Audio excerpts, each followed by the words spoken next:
నమస్తే అందరికీ. ముందుగా ప్లీజ్ సబ్స్క్రైబ్ చేసుకోండి. వీడియో చూసిన వాళ్ళందరూ ఒక లైక్ చేయండి. ఇంకా మీకు తోచింది అయితే కామెంట్ చేయండి. ఇది పీనట్ లడ్డు అనమాట. శనగిత్తనాలు అంటాం మేమైతే, పల్లీలు అంటారు కూడా. దాని లడ్డు చాలా హెల్తీ. పిల్లలు వీక్ ఉన్న వాళ్ళు కూడా బాగా తింటే రోజుకి ఒక్కటి ఇచ్చినా కూడా చాలు, చాలా బాగా హెల్తీగా ఉంటారు. ఇది ఎట్లా చేసేదని ఫుల్ వీడియో అయితే చూడండి. ఎలా ఉందని కామెంట్ చేయండి, ఓకేనా?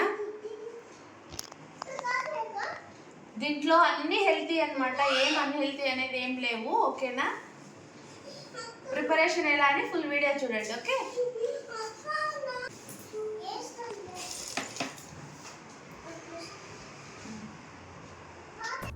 ముందుగా పల్లీలను లో ఫ్లేమ్లో దోరగా వేయించుకొని చల్లార పెట్టుకోవాలి. అలాగే పుట్నాల పప్పు కూడా దోరగా వేయించుకోవాలి.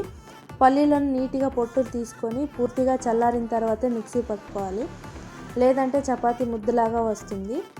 అందుకని 2 కప్పుల పల్లీలకు 1 కప్పు బెల్లం, 1 పిడికెడు పుట్నాల పప్పు వేసుకొని మిక్సీ పట్టుకోవాలి. పౌడర్ లాగా మొత్తం మిక్సీ పట్టుకొని ఒక పెద్ద కడాయిలోకి తీసుకోవాలి. ఇప్పుడు ఏదైనా ఒక గిన్నె తీసుకొని కొంచెం నెయ్యి వేసి వేడి అయిన తర్వాత నువ్వులను వేసుకోవాలి. నువ్వులు కొంచెం దోరగా వేయించుకొని ఆ పిండిలో కలుపుకోవాలి. అలాగే ఇంకొంచెం నెయ్యి తీసుకొని వేడి చేసి కొబ్బరి తురుము, పచ్చి కొబ్బరి కానీ ఎండు కొబ్బరి కానీ వేసి ఫ్రై చేసుకోవాలి. నువ్వులు కొబ్బరి అంతా పల్లీ పౌడర్లోకి కలిసేలాగా నీట్గా కలుపుకోవాలి.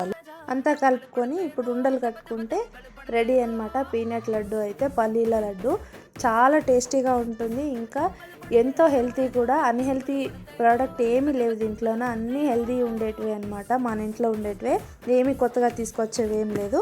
ఎంతమందికి ఈ వీడియో నచ్చింది ప్లీజ్ లైక్ చేసి కామెంట్ చేసి సబ్స్క్రైబ్ చేసుకోవడం మాత్రం మర్చిపోద్దండి. ఈ ఉండలైతే మేమే చేసినామన్నమాట. లడ్డు నేను ఒక్కదాన్ని చేయలేదు. నైట్ నేను మా ఆయన అయితే కలిసి ఉండలైతే కట్టుకున్నాము. మీకు ఎలా అనిపించింది వీడియో అని కామెంట్ చేయండి, ఓకేనా? సబ్స్క్రైబ్ చేసుకోవడం మాత్రం మర్చిపోద్దండి. లడ్డు ఎలా ఉంది టేస్ట్ అని కూడా మీ ఇంట్లో ట్రై చేయండి, మీకే తెలుస్తుంది, ఓకే? బాయ్.